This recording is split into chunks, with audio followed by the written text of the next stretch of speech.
Eh,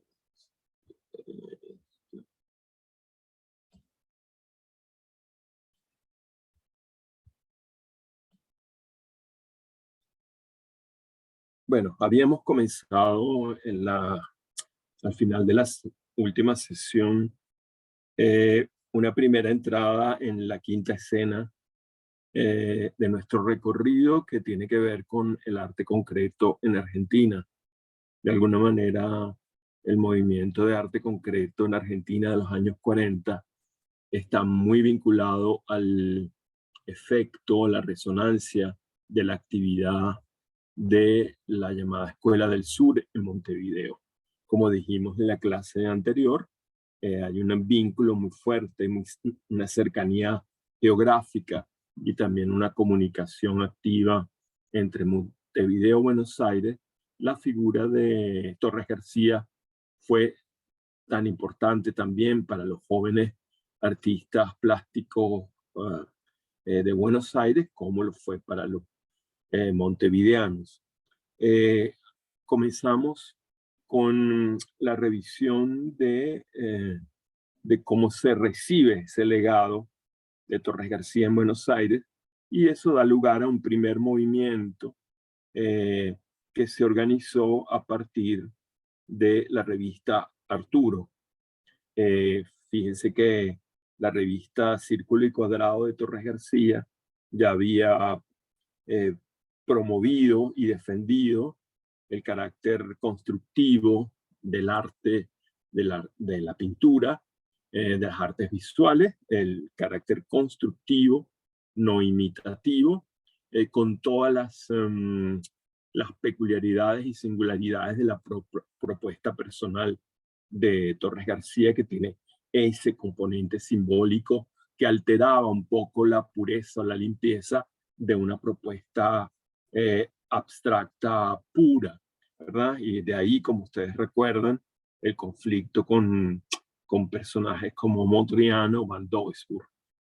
Su constructivismo es un constructivismo americano con connotaciones de carácter simbólico y étnico y ideográfico también, ¿verdad?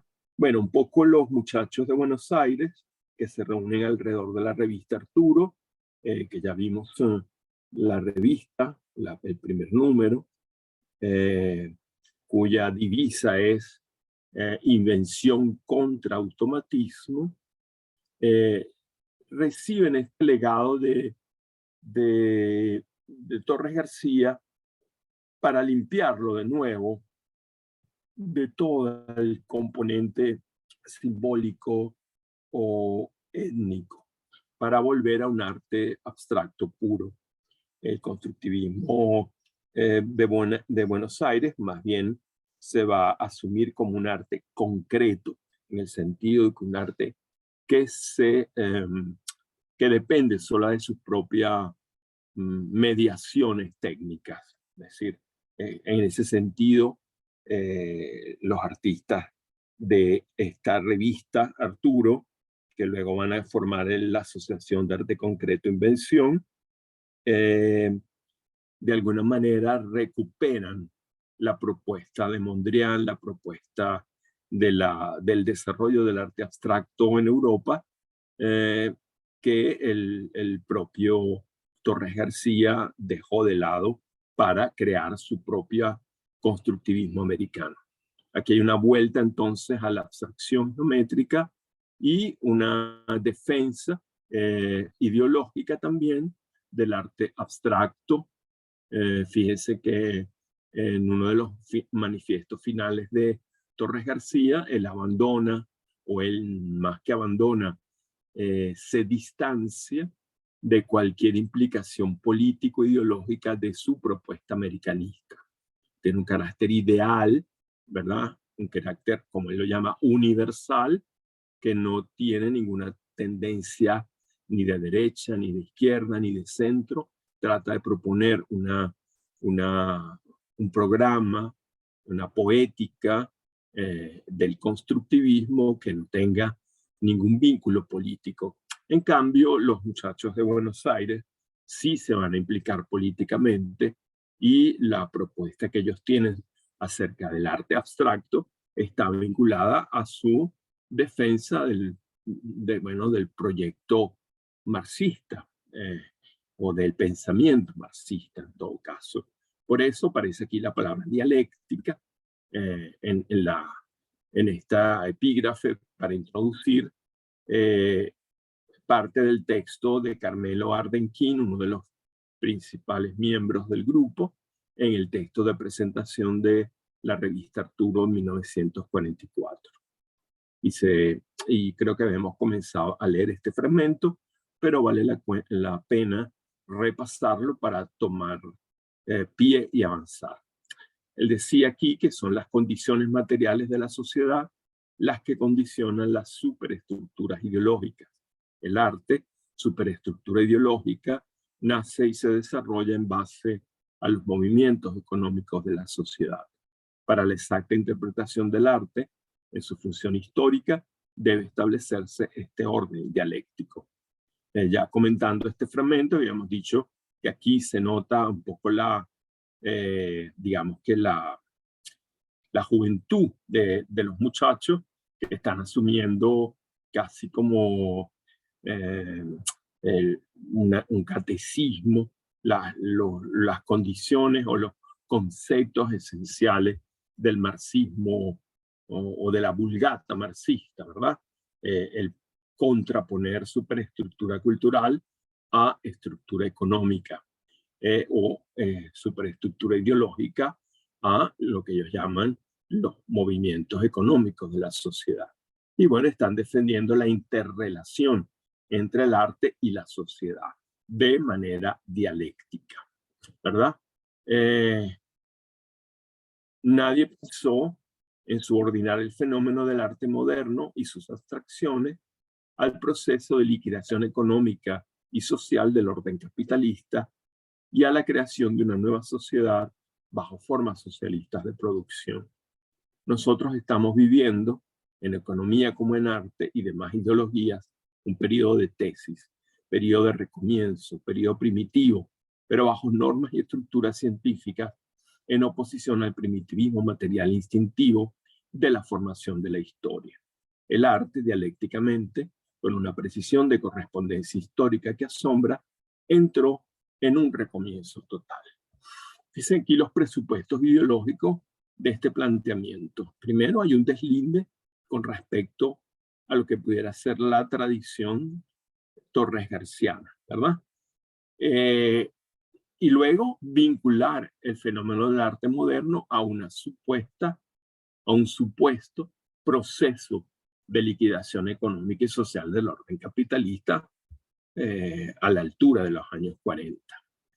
Y al surgimiento de una nueva sociedad bajo formas socialistas de producción. Mientras Torres García desvinculaba su proyecto de cualquier identidad ideológica o política, ellos afirman tajantemente, casi que, yo lo diría un poco ingenuamente, ¿verdad? Su vinculación con el modelo marxista, la supuesta fe en que el orden capitalista va a caer. Y en ese orden en esa fe, digamos, hay un elemento religioso en esa idea, el arte acompañará ese proceso de liquidación. El arte abstracto será un elemento o un protagonista de esa liquidación general del modo de vida de la sociedad capitalista. Entonces, digamos, se felicitan de que su movimiento coincida con ese proceso de liquidación, que de alguna manera ellos sienten que están contribuyendo con sus posturas estéticas a la liquidación de esa sociedad que debe ser superada por una nueva sociedad bajo formas socialistas de producción. Entonces, él dice, en economía y en arte, en Argentina y en el mundo también están viviendo un periodo de tesis, es decir, un periodo de crisis y de recomienzo, periodo primitivo, de inicio, pero bajo normas y estructuras científicas, en oposición al primitivismo material instintivo de la formación de la historia. Fíjense aquí también un poco como la petulancia juvenil de que la perspectiva de ellos, siendo que están en un periodo de exploración y recomienzo, sin embargo, eso lo están haciendo bajo el paradigma de un punto de vista científico, ¿verdad? De normas y conceptos que están ligados al desarrollo de la ciencia, en oposición a todo lo que tenga que ver con lo instintivo, con lo irracional, con lo primitivo en ese sentido no intelectual, no racional, no científico, ¿verdad? Entonces ellos están aspirando que el arte, bajo esas premisas de un cambio radical de la situación de la sociedad existente, bajo el paradigma del desarrollo científico y las capacidades de transformación de la realidad a través del desarrollo tecnológico, el arte ha correspondido de una manera asombrosa, dice, de una manera dialéctica en relación con esa crisis y está metido en una etapa de recomienzo total. Es como si se hiciera una especie de borrón y cuenta nueva para iniciar esa nueva sociedad a la que la va a acompañar un nuevo arte que correspondería a ese ideal de una nueva sociedad bajo formas socialistas de producción. La expresión, dirá a continuación, fíjense cómo el rechazo a lo instintivo, a lo irracional, a lo espontáneo, a lo primitivo, todo lo que tiene quizás un legado de tinte romántico, que ahí podríamos introducir también el idealismo de Torres García, y de eso van a atacar a la idea de la expresión. Ellos no abogan por la expresión, el arte no es expresión, el arte es invención, operación concreta de producción de cosas. La expresión que en arte ha sido el fundamento del primitivismo natural, es decir, el primitivismo natural de la expresión, como la pintura nace como y el arte en general como un impulso espontáneo de expresión a través de los símbolos, va a ser reemplazada por la invención. En vez de hablar de expresión plástica, hablamos de invención plástica, pero con el primitivismo moderno que ellos defienden, que según ellos es científico. Sus artistas, más que intuitivos puros, han sido inventores. Y más que un sentido de imaginación, Apollinaire no tenía gran imaginación, no sé por qué dice esto, pero en cualquier caso me parece que no es cierto. Pero bueno, están tratando de hacer un deslinde fuerte de lo que ellos quieren hacer del resto de la gran tradición del arte occidental, que ha puesto un énfasis importante, por una parte en lo arquitectónico, en la composición de la obra, pero también en la expresión del sujeto en la obra. Ellos están como negando esa subjetividad o esa expresividad, esos contenidos que salen del control de un modelo científico de operación con las formas, ¿no? Es un poco bastante radical. De ahí, lo que han tenido, en vez de ser imaginativos o intuitivos, lo que han hecho es inventar. Han tenido un sentido de creación, es decir, de producir algo de lo nuevo, de la nada, ¿verdad? De ahí que hayan podido levantar con toda conciencia, los movimientos lo prueban, el sólido edificio del arte contemporáneo. Bueno, ellos se quieren involucrar en esta ¿cómo la llamaríamos? En esta tendencia del desarrollo del arte contemporáneo en el siglo XX, a partir de las vanguardias, como ustedes lo saben, por el camino que siguieron, como les hemos dicho, con Torres García muchas veces, el neoplasticismo o el suprematismo en su momento en Rusia. Pero ahora con el componente marxista que, bueno, reconfigura el sentido último de un arte abstracto. Se ve pues que no puede ser ya la expresión la que domine el espíritu de la composición artística actual, ni mucho menos una representación mágica o signo. El lugar ha sido ocupado por la invención, por la creación pura. En el momento actual, expresionismo, automatismo onírico, etc., importan nada más que reacciones y retrocesos, y deben ser desterrados, abolidos. Este es un cuestionamiento de sí, lo que acabamos de decir. Aquí están metiendo en lo que debe ser borrado, desterrado, abolido, porque significan permanecer en ellos retrocesos y reacciones, como si hablara también de un arte reaccionario, mientras que lo que ellos están proponiendo sería el arte progresista, comprometido con el cambio hacia una sociedad nueva, ¿no? En el momento actual, expresionismo, automatismo onírico, este automatismo onírico resuena como otro nombre para el surrealismo, y recuerden cómo el origen del constructivismo de Torres García tiene una repulsa también de Torres García en París frente a la pintura surrealista, y cómo discutiendo eso con sus compañeros del grupo Cercle Carré, bueno, inventan un poco el arte concreto, cómo reacciona a todo el expresionismo que venía de antes, del fauvismo, etcétera, etcétera, y el surrealismo. El surrealismo podría decirse perfectamente que es un automatismo de carácter onírico.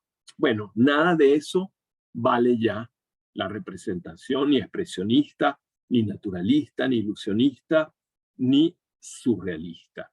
Lo que importa ahora son las obras que ellos llaman puras, ¿verdad? Que no tienen ningún elemento mágico, maravilloso, simbólico, de ningún tipo.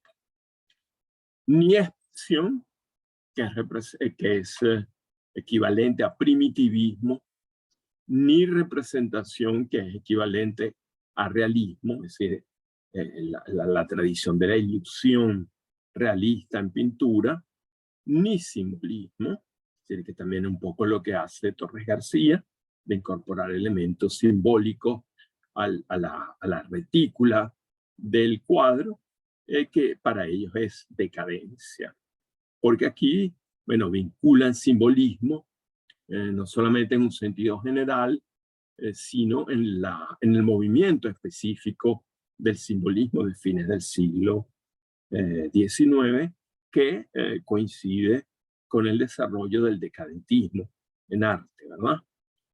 Y bueno, ponen en mayúscula como la divisa de ellos contra expresión, representación y simbolismo, invención. De cualquier cosa, de cualquier acción, forma, mito, por mero juego, por mero sentido de creación, eternidad, función. Es decir, que no hay motivaciones, sino absolutamente pictóricas, digamos.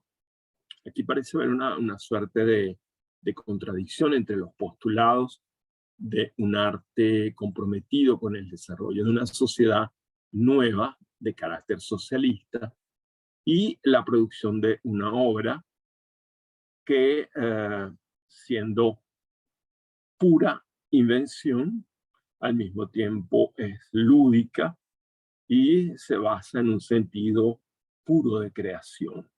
Y evita, por ejemplo, cualquier marca o señal de compromiso historicista en la representación, ningún tema ideológico o ninguna consigna se expresaría en esta pintura.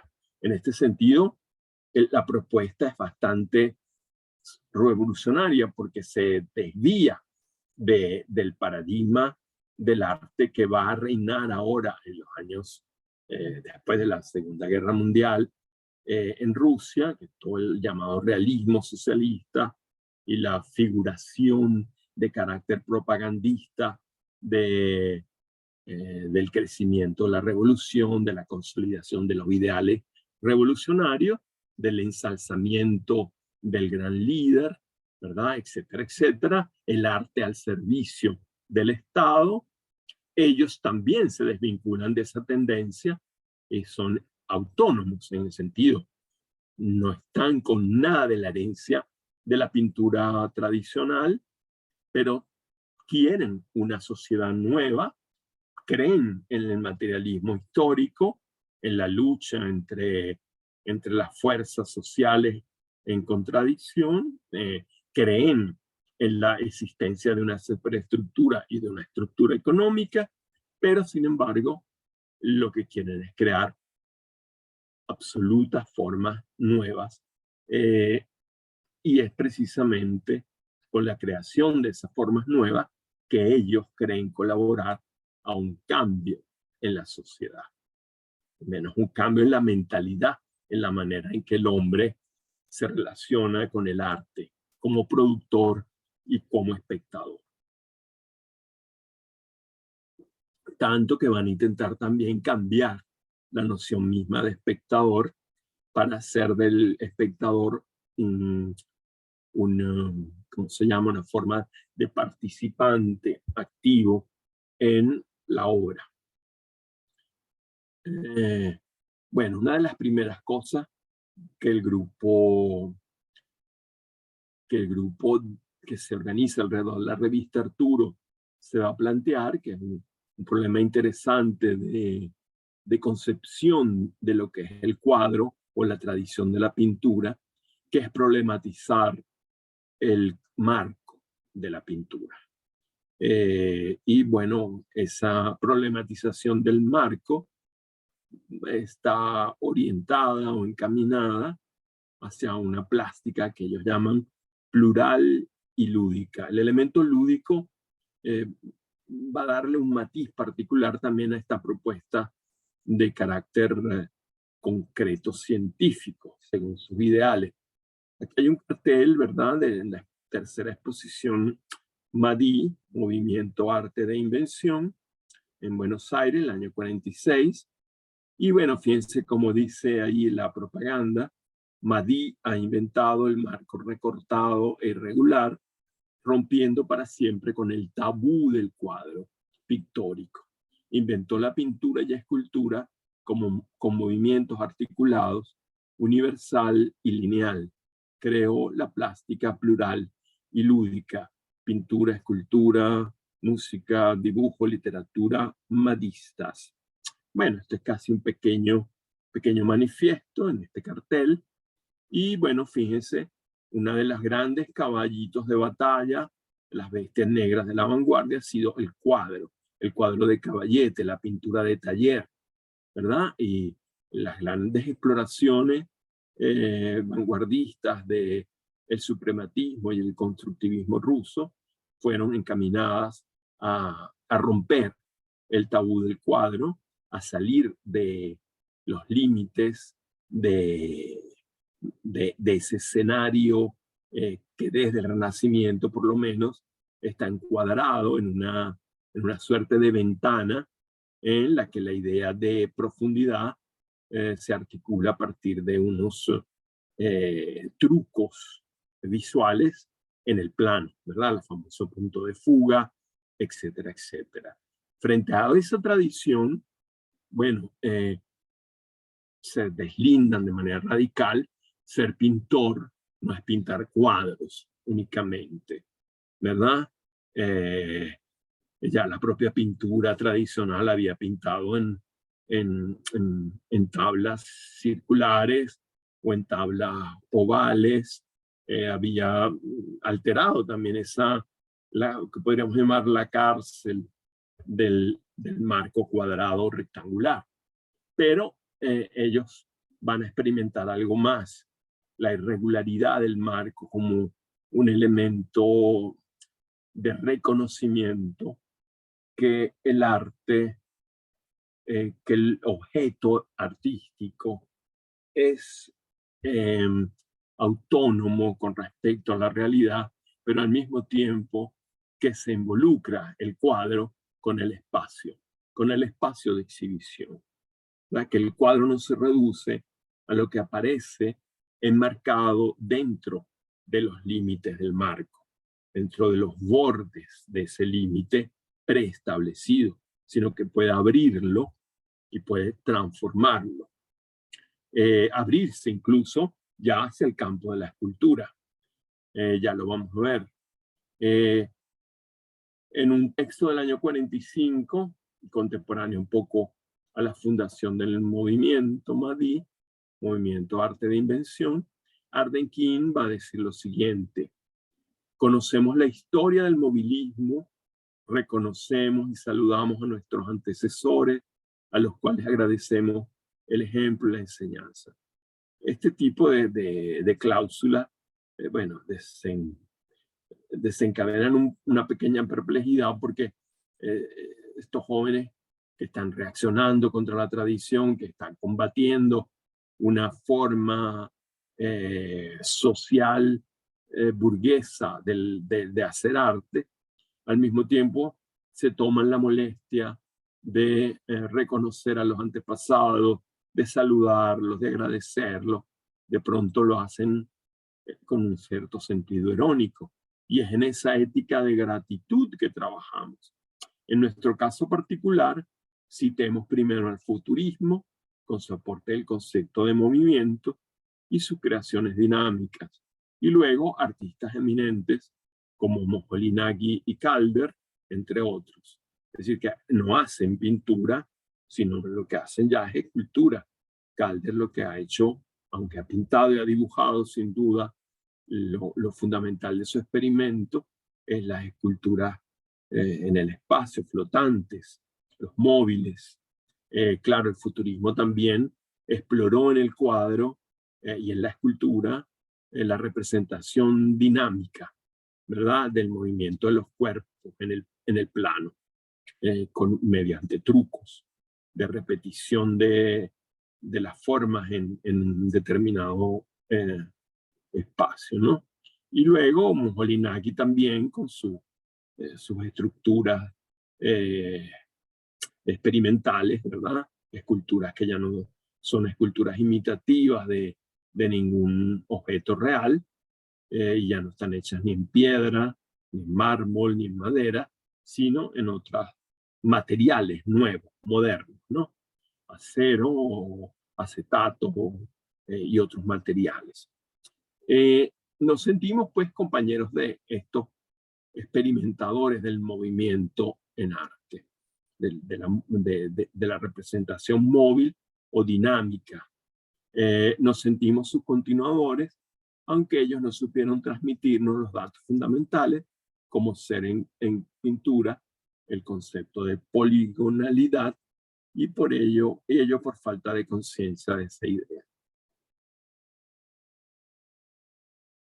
Bueno, ella está defendiendo una autonomía también de ellos, un aporte singular, particular de ellos, herederos de lo que ya habían hecho los futuristas, Moholy-Nagy y Calder, aportando una conciencia clara de lo que llamas el concepto de poligonalidad, que el cuadro ya no es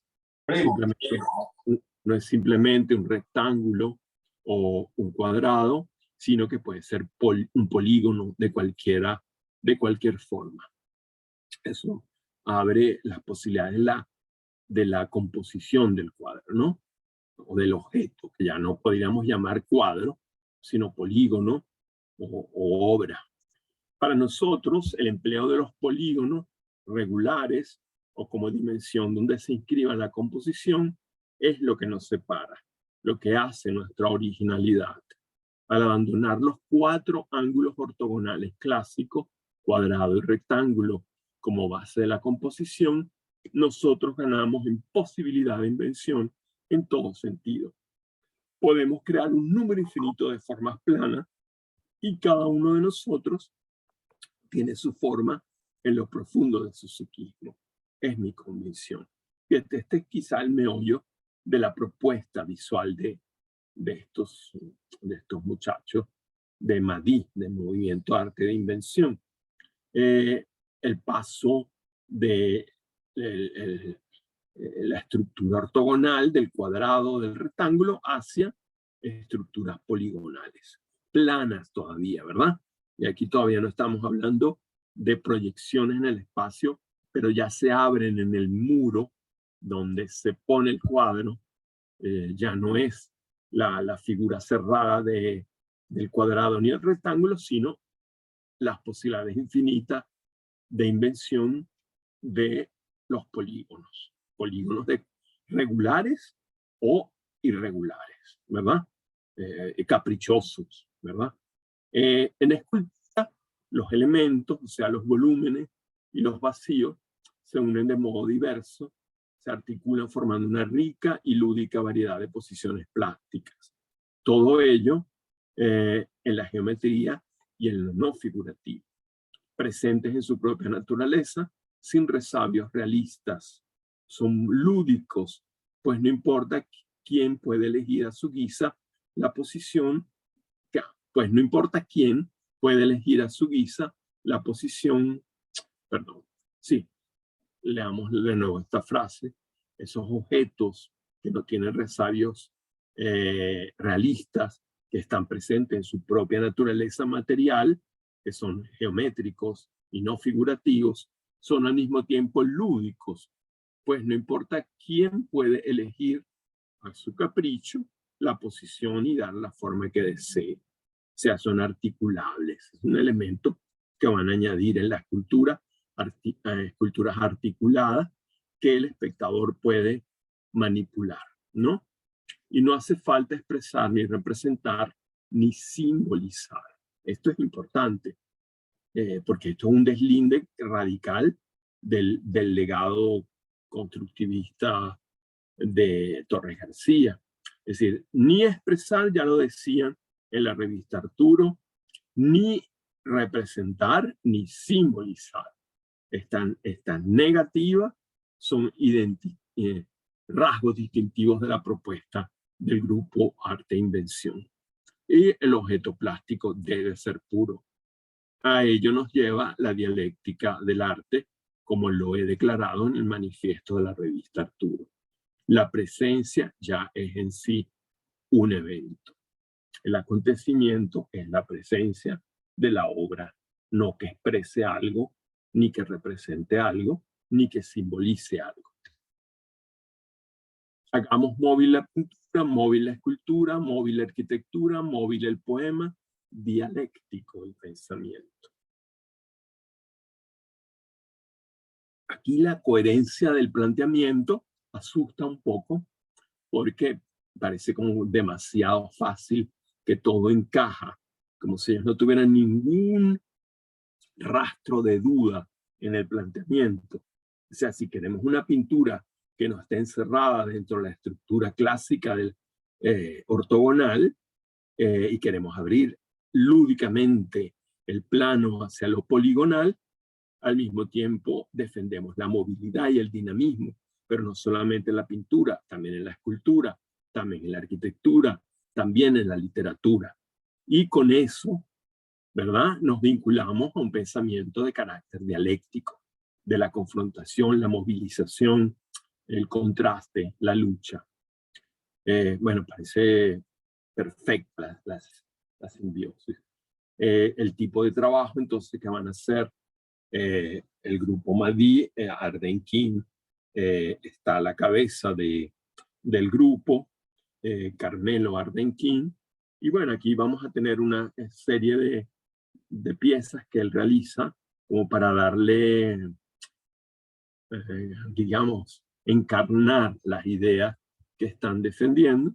Bueno, esto es un tipo de escultura flotante, ya pierde todo, no es una escultura que no requiere de ningún pedestal, está colgando del techo mediante hilos y flota en el espacio, ¿verdad?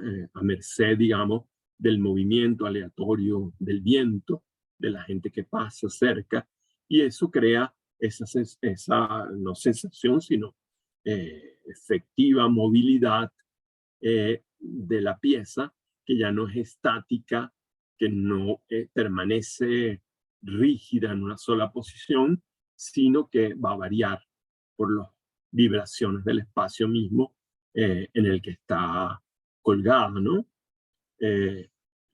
O esta pieza también de otro miembro del grupo, Cosille, que es una escultura también de madera articulada que el espectador puede cambiar de posición moviendo esos elementos articulados y crear disposiciones distintas de la pieza, ¿no? Implica eso participación del espectador en la manipulación de la obra, en la composición de la obra. Y es lúdico, tiene todo el carácter de un juego de mecanos, de darle forma a estructuras básicas, elementales, mediante muy pocos elementos básicos, ¿verdad? Una pintura, bueno, de relaciones geométricas y cromáticas, sin otra, digamos, sin otro objetivo que la mera composición, que la relación de las formas en el plano. Y aquí ya la experimentación propiamente dicha del marco poligonal en estas muestras del propio, a ver, de Raúl Loza, del año 45. Luego vamos a ver algunas también del propio Arden King. Pero bueno, lo que en el texto suena como muy revolucionario, a la hora de la verdad, bueno, es apenas una pequeña subversión del marco, porque el cuadro sigue siendo, sigue encerrado. El plano de la obra sigue encerrado en un perímetro que ya no es ortogonal, es poligonal, pero muestra, bueno, que hay una separación entre la obra y el espacio. Eso también es importante para la propuesta de un arte puro, sin duda alguna. Bueno, aquí tenemos otro del mismo Loza. Y bueno, son variaciones sobre las posibilidades que puede haber de articular polígonos imaginarios infinitos en el puro trabajo del polígono y el color. Pero también hay un elemento aquí importante, que es que ya no hay, en este todavía se ve la diferencia entre el marco continuo blanco y los elementos geométricos hechos en el plano, con línea y compás y regla, y color aplicado de manera plana, ¿verdad? Es decir, aquí no hay ningún subterfugio de sombra, de vibración, de expresión de nada. Color plano y líneas tiradas con tiralíneas y reglas.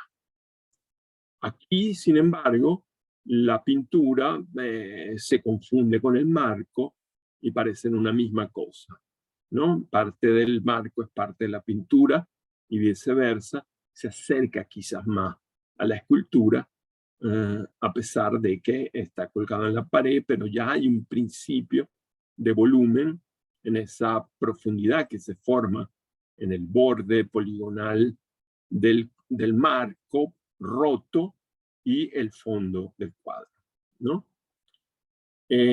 Bueno, aquí hay todo un manifiesto sobre el marco, que es la discusión de otro de los miembros del grupo, Rothfuss, sobre, bueno, lo que significa esa exploración del marco que ellos quieren transformar.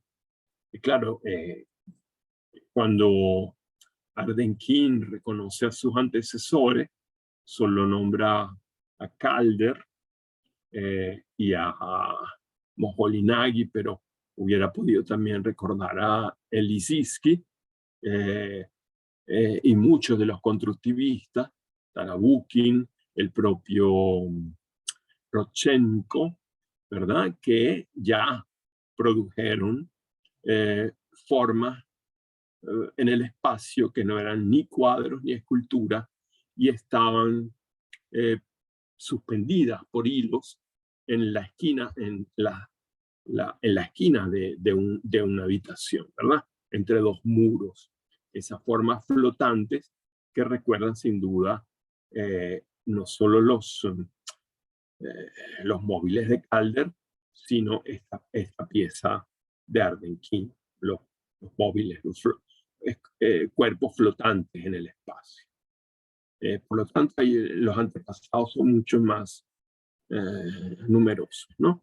En cualquier caso, Rod Rothfuss dice en ese texto: mientras se solucionaba el problema de la creación plástica pura, la misma solución, por un principio dialéctico inquebrantable, creaba otro, que se siente menos en el neoplasticismo y en el constructivismo por su composición ortogonal que en el cubismo o en el no objetivismo, y fue el marco.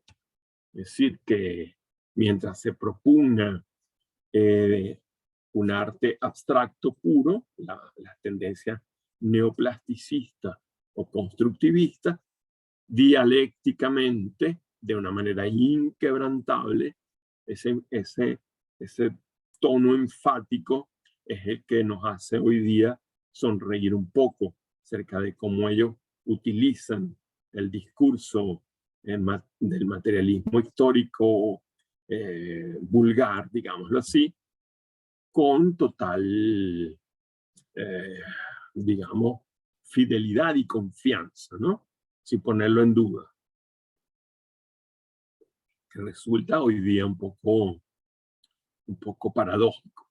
Mientras se solucionaba el problema de la creación plástica pura, al mismo tiempo la solución por dialéctica creaba otro problema, ¿verdad? Que es el problema del marco.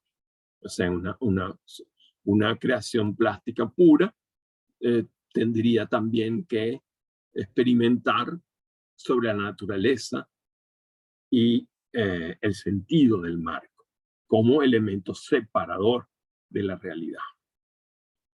Es preciso no vacilar, dirá otro de los miembros del grupo, Tomás Maldonado, en cuestionar la validez del objeto cuadro como realidad independiente del entorno, dejar irrumpir el exterior en la interioridad de la obra, cancelar, en fin, la separación entre exterior e interior. Para lograrlo se propone exagerar las entradas y salientes del perímetro hasta el punto de hacer desaparecer la identidad del cuadro normal, ¿no? Eso lo dice Tomás Maldonado mucho después de este momento, en los años 60, recordando lo que sus amigos se proponían, ya con un poco de distancia, ¿no? Exagerar eso, las entradas y salientes del perímetro, hasta el punto de hacer desaparecer la idea de objeto cuadro. Y bueno, aquí están muchas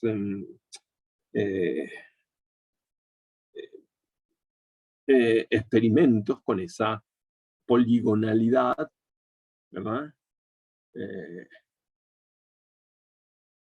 Que bueno, a veces son más escultóricas que cuadros. Algunas, en cambio, siguen todavía la idea del plano, incluso la idea del borde que separa marco de obra, el llamado passepartout. Y bueno, todavía estamos como en una experimentación para romper la cárcel del marco ortogonal. Cada vez estas son piezas de Ardenkin, cada vez más lúdicas o sí, experimentales en los cambios posibles, en las alternativas de variación de los contornos, como lo llama Maldonado, del perímetro del el objeto cuadro, hasta complicarlo de muchas maneras.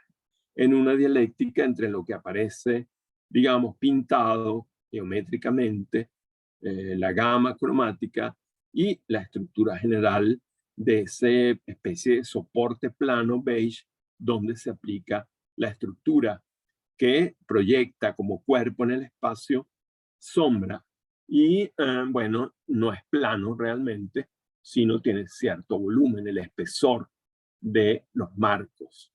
Aquí hay un marco dentro de un marco. Y bueno, aquí lo que hay es geometría y juegos de color y formas geométricas puras. Bueno, esto ocurre en el año 43 al año 45. Posteriormente se va a fundar, después de la revista, del manifiesto del movimiento a arte de invención, una asociación de arte concreto e invención, y aparece el primer manifiesto propiamente dicho el año 46. Aquí está como un grupo grande de los miembros del grupo. Bueno, son bastantes, ahora no tengo la fichita por acá, pero entre ellos pintores que vamos a reconocer: Lidi Paratti, Alberto Molenberg, el mismo Tomás Maldonado, Juan Malé, el propio Ardenquín y otros más fundan la asociación en Buenos Aires, ¿verdad? Esa asociación, bueno, va a postular también una cantidad de ideas que Maldonado plantea de la siguiente manera. Decimos que arte concreto e invención no es abstracto porque no busca reflejar ilusoriamente la naturaleza sobre una superficie, procedimiento específicamente abstracto, en el sentido de abstraer de la naturaleza algo para ponerlo en el cuadro. Decimos, en cambio, que es concreto porque se propone la invención de una belleza objetiva a través de elementos igualmente objetivos, es decir, de elementos propios de la propia pintura, ¿verdad? Bueno, aquí es una nueva manera de decir que renuncia a toda tentación de expresión, de representación y de simbolización, ¿verdad? En este sentido, un poquito rebuscado, que no es abstracto, porque la palabra abstraer significa precisamente separarse de la realidad, pero porque él lo utiliza como una forma de reflejar ilusoriamente la naturaleza en una superficie. En este sentido está como pervirtiendo el concepto de abstracción para reafirmar frente a eso el concepto de concreción. Concreto es aquello que es producto de la invención, de la nada, es decir, creación de belleza plástica pura, formas absolutas, ¿verdad? Que no imitan nada, que no representan nada, que no expresan nada, que no simbolizan nada.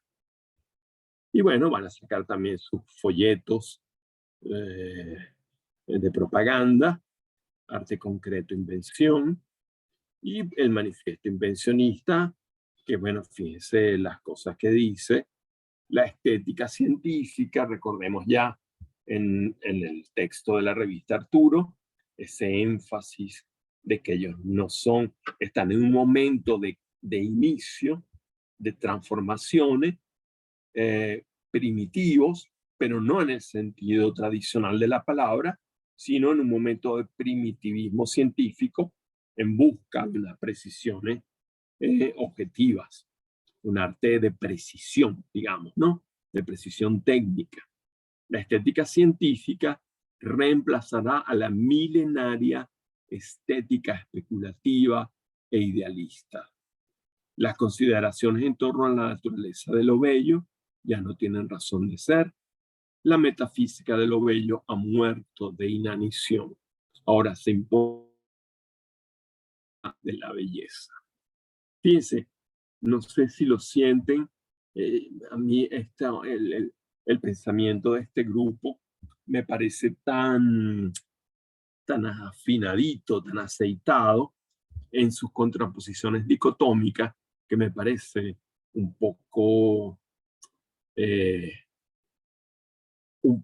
demasiado confiado, demasiado ideal al mismo tiempo. Ellos se creen muy científicos, ¿verdad? Nada especulativos ni idealistas, y sin embargo, esa confianza que pueden establecer contraposiciones radicales, evidentísimas, frente a expresión, invención, ¿verdad? Frente a abstracción, concreción, frente a metafísica de lo bello, física de la belleza, y bueno, pues resultar al final de cuentas un mero juego de palabras, de contrastes.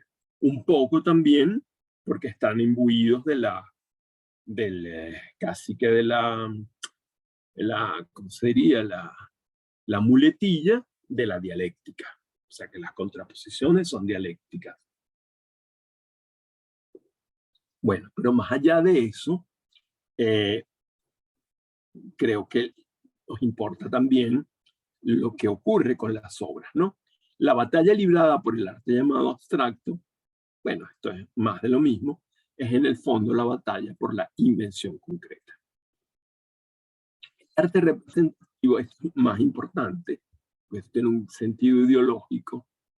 El arte representativo tiende a amortiguar la energía cognitiva del hombre, a distraerlo de su propia fuerza. La materia prima del arte representativo ha sido siempre la ilusión. Ilusión de espacio, ilusión de expresión, ilusión de realidad, ilusión de movimiento. Formidable espejismo del cual el hombre siempre ha regresado defraudado, debilitado. En cambio, el arte concreto exalta la vida porque la practica. El arte de acción genera voluntad de acción. La manera como han articulado todo un discurso en el que el pensamiento materialista, histórico, cientificista, objetivo, engrana perfectamente con su defensa de la invención por encima de la expresión y de la concreción por encima de la abstracción. Porque abandonan, por supuesto, todo el arte representativo, pero lo abandonan no solamente por razones estéticas, sino por razones políticas. Dice, el arte ilusorio, que crea la ilusión de espacio, que crea la ilusión de expresión, de realidad, de movimiento, es un formidable espejismo, es decir, una especie de engaño que no motiva al hombre a manifestar sus propias cualidades perceptivas o imaginativas. De alguna manera, la representación de la realidad en el arte es una forma de convención muy cómoda, digámoslo así. No requiere del espectador ningún trabajo intelectual, y por eso dicen ellos, el arte mimético, el arte representativo, simbólico, expresionista, distrae al hombre de su propia fuerza. Aquí el centro es el hombre nuevo, la idea de un hombre que adquiere las capacidades de su propia fuerza psíquica y físicas, intelectuales, sensibles, lo que todas las vanguardias han querido de alguna manera, ¿no? Pero este tipo de arte, dicen, más bien contribuye a que esas capacidades del espectador, del sujeto, más bien se atrofien, porque se le da todo como digerido, como el doble de la realidad planteado en otro escenario. Entonces, ese espejismo, ese engaño, esa mentira del arte milenario, del arte desde Grecia en adelante, defrauda y debilita al hombre. En cambio, el arte concreto, el arte de creación e invención, exalta la vida porque la practica, es decir, no la copia, la produce. La vida que produce el arte es la propia aparición de la forma cuando no había nada en lugar de lo que no hay. O sea, porque las formas que crea el arte concreto no existen en la naturaleza, sino gracias a la intervención del artista en la composición de ese objeto, ¿verdad? A través de una acción. El arte de acción genera voluntad de acción. Y de alguna manera el pensamiento de que un arte que expone el proceso de la acción que lo da, que lo hace posible, de alguna manera contagia al espectador con ese estímulo de accionarse, de activarse, de participar, de hacer cosas también. Como quiera que sea, la propuesta tiene un carácter siempre me suena y me resuena de esa manera, un poco cándido y básico, ¿no? Porque aquí otra vez las grandes contraposiciones. Acción frente a contemplación, ilusión frente a abstracción y a concreción, y bueno, como si todo encajara demasiado bien, ¿no? La verdad es que yo no he criticado casi los otros manifiestos, he solamente expuesto lo que dicen, pero estos manifiestos del concretismo argentino, por alguna razón me incomodan un poco, ¿no? Por esta misma aparente pulcritud de las distinciones, ¿no? Que una pintura o un poema no sirvan para justificar la renuncia a la acción, sino que por el contrario contribuyan a situar al hombre en el mundo.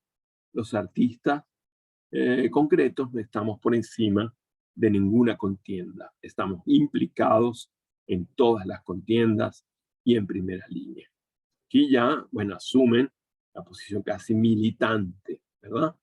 De una militancia en la pintura que abogue por, por activar al espectador, que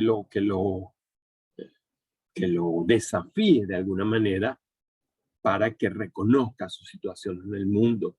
Y eso lo piensan lograr no mediante representaciones históricas o llamados a la lucha o afiches propagandísticos, sino a través de un arte puro, producto de una acción concreta sobre unos materiales concretos que no imita, que no reproduce, que no expresa, y eso como un modelo de operatividad sobre la realidad de los sujetos, ¿no?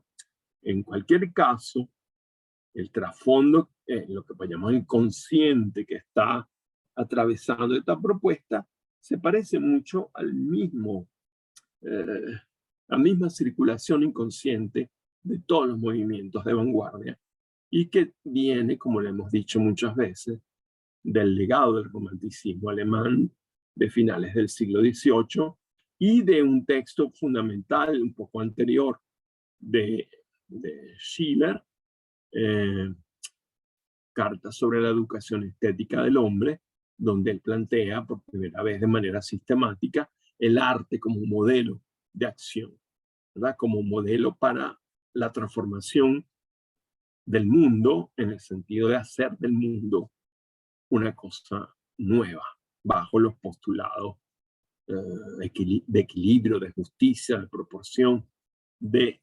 el arte. De alguna manera ellos también están proponiendo lo mismo, la idea de que un arte puro, eh, autónomo en sus propias motivaciones, eh, que se remite y se reduce a la acción sobre unos materiales específicos, sería también una manera de modelar la organización social y la vida del hombre, ¿no? Por un arte que sirva, fíjense que sirva, arte al servicio de algo, aquí está la militancia, pero desde su esfera propia para la nueva comunión que se yergue en el mundo. Practicamos la técnica alegre. Solo las técnicas agotadas se nutren de la tristeza, del resentimiento y de la confidencia. Por el júbilo inventivo contra la nefasta polilla existencialista romántica, contra los subpoetas de la pequeña llaga y del pequeño drama íntimo, contra todas las élites por un arte colectivo. Esto ya es, bueno, la apoteosis de la propuesta del grupo, ¿verdad? Primero, un arte que sirva a una causa, obviamente, a una idea. ¿Cuál es la causa? La nueva comunión que se yergue en el mundo, la nueva comunión, es decir, el comunismo, la nueva forma de organización social, de integración de los individuos en un proceso común de vida y de producción, etcétera, etcétera. Pero haciendo la salvedad que esa contribución la hace desde su esfera propia, no plegándose a los imperativos de la ilusión burguesa de la representación, etcétera, etcétera. Ahora, practicamos, aquí hay otro deslinde, la técnica alegre, es decir, un arte que se afilia al proceso de una transformación de la sociedad que implica una nueva comunidad, no puede ser triste, tiene que ser optimista, ¿verdad? Como es optimista el proyecto comunista, ¿verdad? Practicamos la técnica alegre. Solo las técnicas agotadas se nutren de la tristeza, del resentimiento y de la confidencia. Pero son estéticas de la decadencia burguesa, ¿verdad? Y bueno, peleamos por el júbilo inventivo, la alegría de inventar, contra la nefasta polilla existencialista, o sea, en toda la filosofía del absurdo que se fragua al final de la Segunda Guerra Mundial, sobre todo en los textos de Jean-Paul Sartre, o la vieja romántica, la vieja filosofía también, donde el dolor, el sufrimiento, forman parte también de la dinámica de la producción estética. Contra los subpoetas de la pequeña, perdón, de la pequeña llaga y del pequeño drama íntimo, contra la banalidad del sentimentalismo, digamos, contra todas las élites por un arte colectivo. Bueno, fíjense que ese arte colectivo no es un arte de masas, sino es un arte autónomo que funciona desde su propia esfera de necesidades internas para producir modelos de acción nuevos, modelos de relación nuevos. Matar la óptica, han dicho los surrealistas, los últimos mohicanos, la representación. Nosotros decimos exaltar la óptica. Lo fundamental, rodear al hombre de cosas reales y no de fantasmas. El arte concreto habitúa a la relación directa con las cosas y no con las ficciones de las cosas. A una estética precisa, una técnica precisa. La función estética contra el buen gusto, la función blanca, ni buscar ni inventar. Perdón, ni buscar ni encontrar, inventar. Arte concreto, invención. Bueno, estas son fórmulas, como estoy diciendo toda la tarde, súper bien engranadas. Las dicotomías. Lo que me sobresalta un poco es la claridad en las dicotomías y el uso despreocupado de las dicotomías, porque claro, yo estoy ya contaminado de toda la puesta en duda de ese pensamiento dicotómico en el pensamiento posmoderno. O sea, no puedo dejar de sentir que resulta demasiado fácil, a mi modo de ver, esas distinciones tan claras, ¿no? En cualquier caso, si los surrealistas han matado la óptica objetiva, es decir, de lo real por pintar los sueños o pintar lo maravilloso, la imaginación, los dictados, lo que ven en la exaltación alucinógena de las drogas o incluso de la locura, ellos quieren una cosa que connota además el carácter higiénico de la propuesta que ellos están haciendo. Fíjense, hablan antes de la llaga romántica, de la enfermedad existencialista, ahora van a hablar de los surrealistas que matan la óptica. Nosotros somos optimistas, nosotros abogamos por una técnica jubilosa y vamos a exaltar la óptica, lo visible, lo que se ve de verdad, que no es la naturaleza, porque el arte no es naturaleza, y es la propuesta rodear al hombre de cosas reales, y las cosas reales son las cosas creadas, no las copiadas. Entonces, en un cuadro surrealista de Magritte, lo que vemos son fantasmas, o sea, figuraciones ilusorias de cosas reales. El arte concreto no tiene ninguna relación con los objetos de la naturaleza, sino con objetos creados.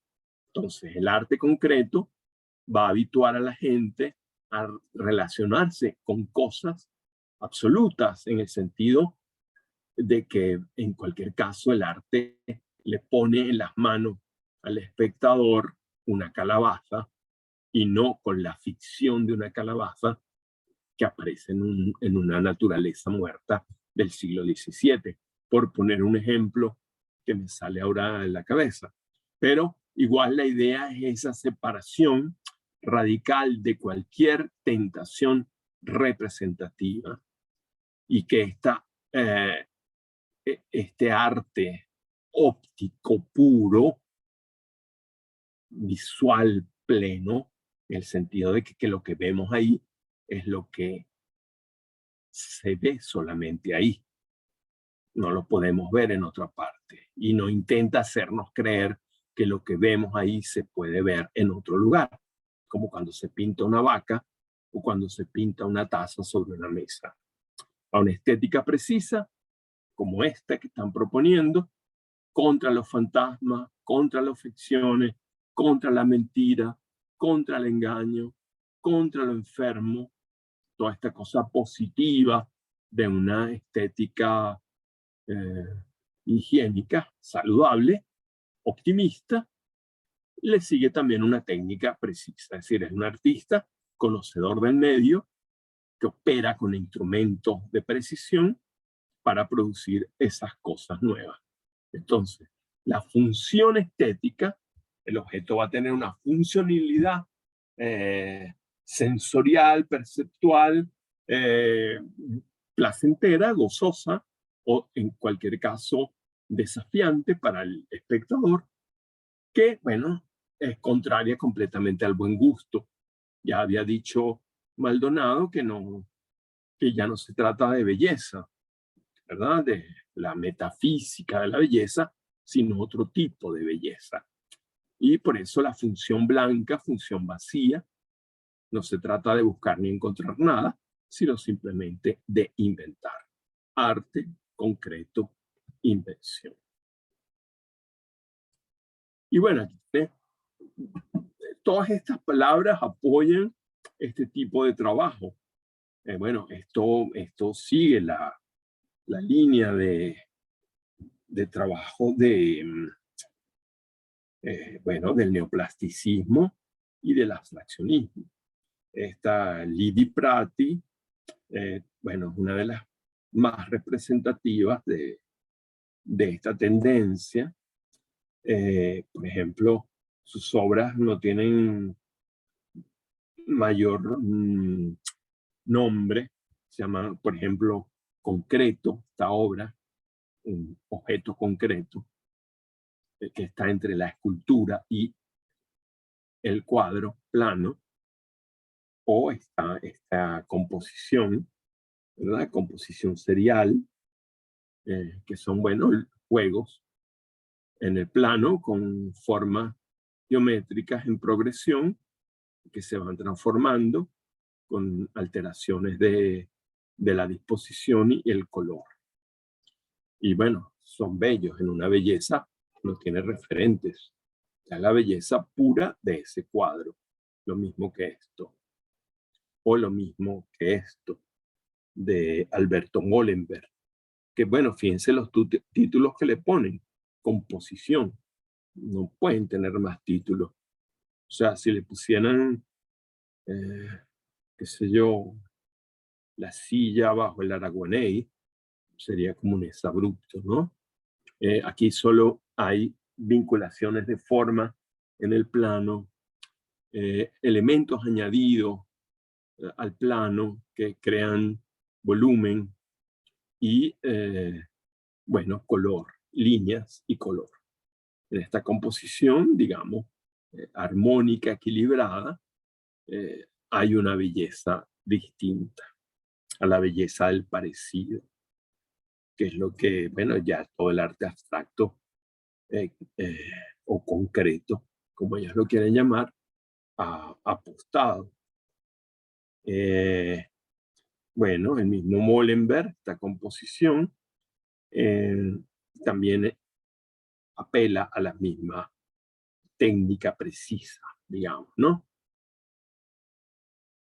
Son formas geométricas en el espacio. Esto podría ser un cuadro de Van Tongerlo o de Van Doesburg. No habría gran distancia, gran diferencia. Y esta, un pequeño dibujo, collage del propio Arden King, bueno, que también vemos aquí. Sin embargo, aquí quizás hay una leve intromisión de la ilusión, porque puede haber alguna evocación referencial, ¿no? Aunque uno no quisiera verla, pero probablemente hay ahí como la forma de un pájaro, pero se supone que esto es una reflexión autónoma del artista con respecto a la forma y el color en el plano, ¿no? Bueno, eso sería lo mismo que han planteado Mondrian, Van Doesburg y compañía. Ahora, aquí viene una polémica interesante entre el grupo Arte Concreto Invención y Torres García. Como es una polémica larga y bueno, nos va a requerir más de los 10 minutos que nos faltan, vamos a dejar la clase hasta aquí y arrancamos en esta parte para discutir un poco los planteamientos de Maldonado en esta suerte de ataque, a un ataque muy radical, muy fuerte al maestro Torres García. Y bueno, vamos a terminar entonces con la propuesta del grupo Madí, cuando empiezan a organizarse como grupo, con su manifiesto, el año 48, y luego entramos a la próxima escena al mismo tiempo, que es una continuidad. Fíjense que las escenas están articuladas cronológicamente. Empezamos por la primera de los años 20 y hemos ido acercándonos cada vez más a nuestro momento, ¿verdad? Bueno, ahí lo veremos en su momento. Entonces, bueno, dejamos la clase en este punto y nos vemos el próximo miércoles.